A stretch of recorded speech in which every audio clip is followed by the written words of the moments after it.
Сәлеметсіздер ме, құрметті көрермендер. Кеше ғана өзіміздің қазақ қызымыз кішкентай 9 жасар Ләйлім Шырақ бүкіл интернет желісіне Абай атамыздың 170 жылына арналған эстафетаны таратты. Оны мәнерлеп оқу челлендж дейді ме, солай. Одан әрі біздің Димашымыз осы эстафетаны жалғастырып, бүкіл әлемдегі жанкүйерлеріне, дирстарға әрі қарай тапсырды. Ал мен өз жағынан Абай атамыздың бір шумақ өлеңін айтайын деп едім қазір. Желсіз түнде жарық-ай, сәулесі суда дірілдеп, ауылдың жаны терең сай, тасыған өзен көрілдеп.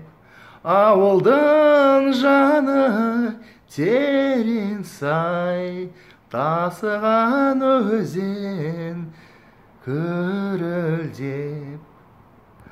Осыдан бірнеше жыл бұрын Димашқа өз тарапынан Димаштың вокалына профессионалды талдау, анализ дейді ғой, ең бірінші жасаған Эмре Үджелен деген кісіге осы челленджді тапсырамын.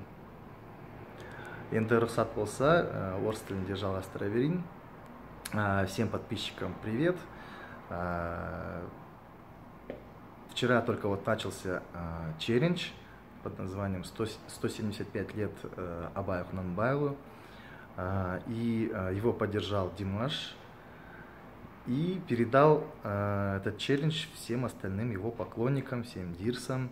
И вот я тоже, собственно говоря, продолжаю этот челлендж и передаю эстафету первому человеку, кто с профессиональной стороны начал делать анализ на вокал Димаша. Это Эмре Үджелен, вот, профессиональный композитор, музыкант турецкий. Вот, ему передаю эстафету. Все, всем счастливо. Давайте дальше передавать эту эстафету по всему миру, так как Абай Кунанбаев — это очень великий писатель, казахский писатель, мыслитель, композитор. Его слова назидания, если вот прочесть, советую всем, рекомендую, они по сей день актуальны. И это только просто его слова назидания, а еще очень-очень много поэм, стихов, песен. Вот. Всем советую, если вы еще не знали, кто это, узнать, прочесть, ну, для своего кругозора.